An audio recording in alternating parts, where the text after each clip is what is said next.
Welcome to Rashmi's रसोई। उपवास म्हटलं का नेहमी साबुदाण्याची खिचडी, साबुदाणा वडा किंवा उपवासाची कचोरी आपण खात असतो। पण आज मी तुम्हाला आगळे वेगळे झटपट असे उपवासाच्या बनडोस्याची रेसिपी दाखवणार आहे। त्यासाठी हा व्हिडिओ तुम्ही शेवटपर्यंत बघा आणि माझ्या चॅनलला लाईक, शेअर अँड सबस्क्राइब करा। इन्स्टंट असा उपवासाचा बनडोसा बनवण्यासाठी आपण 1 वाटी वरीचे तांदूळ किंवा हे भगर घेतले आहेत। पाव वाटी साबुदाणे वापरणार आहोत। अर्धी वाटी दही, अर्धा चमचा मीठ, पाव चमचा जिरं, 1 हिरवी मिरची बारीक चिरून घेतली आहे आणि पाव चमचा खायचा सोडा वापरणार आहोत। सर्वात आधी वरीचे तांदूळ आणि साबुदाणे आपण 4 ते 5 मिनिटांसाठी भाजून घेऊया। गॅसवर आपण वरीचे तांदूळ आणि साबुदाणे भाजण्याकरता पॅन गरम करत ठेवला आहे। सर्वात आधी 1 कप वरीचे तांदूळ आणि पाव कप साबुदाणे। आता हे आपण लो टू मीडियम फ्लेम वर व्यवस्थित भाजून घ्यायचे आहेत 4 ते 5 मिनिटांसाठी।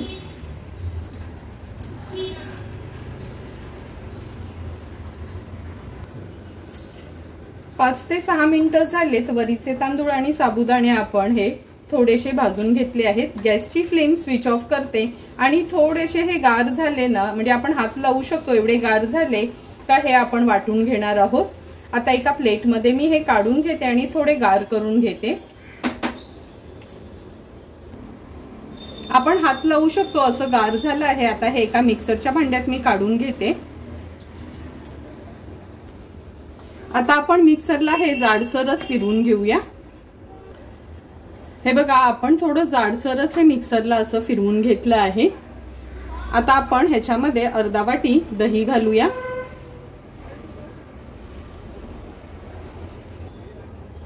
नंतर अर्धा वाटीच पाणी ऍड करणार आहोत। पुन्हा मिक्सरला थोडं मी हे फिरवून घेते। आता हे तयार केलेलं बॅटर ह्या बोलमध्ये आपण काढून घेणार आहोत।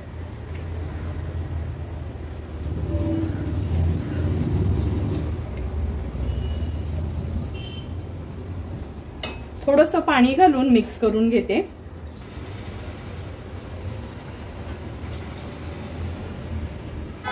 आता व्यवस्थित मिक्स करून घ्यायचे।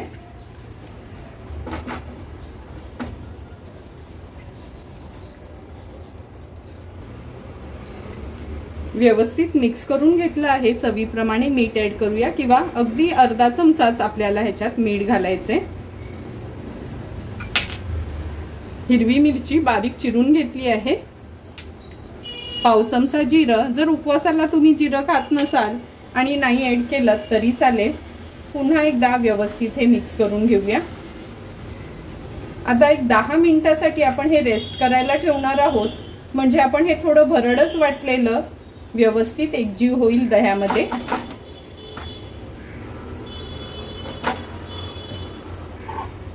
दहा मिनिटांकरता मी हे सेट करायला ठेवते। 10 मिनिटं झालं हे पीठ आपण रेस्ट करायला ठेवलं होतं। व्यवस्थित मिक्स करून घेऊया। जास्त न घट्ट करायचं नाही किंवा खूप पातळ पण करायचं नाही। सर्वांनाच माहिती आहे बनडोसे कसे थोडे असे आपल्या बन सारखे असतात, म्हणजे जसं आपण पाव तयार करतो तसे असतात। व्यवस्थित हे मिक्स करून घेते। मिक्सरला एकजीव केल्यामुळे जास्त आपल्याला हे फेटायची पण गरज नाही। हे बघा, पीठ अगदी व्यवस्थित आपलं सेट झालं आहे। आता लास्ट इन्ग्रेडियंट्स म्हणजे आपण खायचा सोडा ऍड करणार आहोत। अगदी पाव चमचा एवढा सोडा मी ऍड करते ह्याच्यामध्ये। जर तुम्ही उपवासाला तुम्हाला सोडा चालत नसेल तर हे पीठ जसं आपण भिजवून ठेवलंय ना, तुम्ही रात्री हे भिजवून ठेवलं मग सकाळपर्यंत व्यवस्थित हे फर्मेंट होतं आणि सकाळी ह्याचे बनडोसे केलेत तरी चालू शकतं। आता हे मिक्स करून घेतलं आहे। लगेचच आपण जे फोडणी द्यायला भांड ठेवतो ना, ते भांड गरम करून घेऊया। हे बघा, फोडणीचं भांड आपण अगदी व्यवस्थित तापून घेतलं आहे। आता ह्याच्यामध्ये आपण अर्धा चमचा तेल घालणार आहोत। तेल घातलं का व्यवस्थित पसरून घ्यायचंय। गॅसची फ्लेम अगदी लोवर करायची आहे।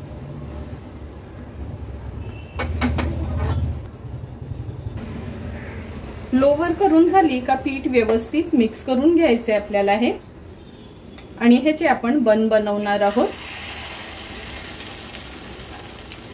जवळपास 1.5 पळी एवढं मी हे बॅटर ह्याच्यामध्ये घातलं आहे। अगदी लो फ्लेमवर हे आपल्याला वाफवून घ्यायचे आहे। झाकण ठेवते ह्याच्यावर। 1 ते 1.5 मिनिटं झालं, आपण झाकण काढून बघूया। हे बघा, तुम्ही बघू शकता फोडणीचं भांडं व्यवस्थित तापून घेतलेलं, त्यामुळे अगदी व्यवस्थित आपला हा बन डोसा तयार झाला आहे। आता आपण हा पलटून घेणार आहोत।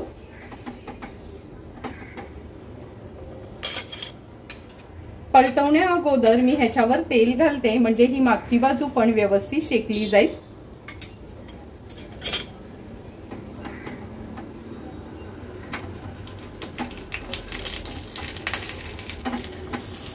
हे बघा, अगदी इझिली पलटला गेलाय, खाली लागला वगैरे नाही। त्यामुळे हे फोडणीचं भांडं आहे ना, थोडंसं तेल लावून म्हणजे तेलानी ग्रीस करून व्यवस्थित तापून घ्यायचं आहे, नंतरच हा बन डोसा घालायचा आहे।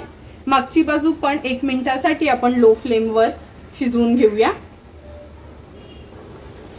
तुम्ही बघू शकता अगदी सुंदर असा आपला हा बन डोसा तयार झाला आहे। आता हा मी काढून घेते। हे बघा, दोन्ही बाजूनी अगदी व्यवस्थित, थोडाही चिकटला नाही किंवा काहीच नाही, झटपट आणि छानसा असा आपला हा उपवासाचा बन डोसा तयार आहे। अशाच पद्धतीने उरलेले बन डोसे आपण तयार करून घेऊया।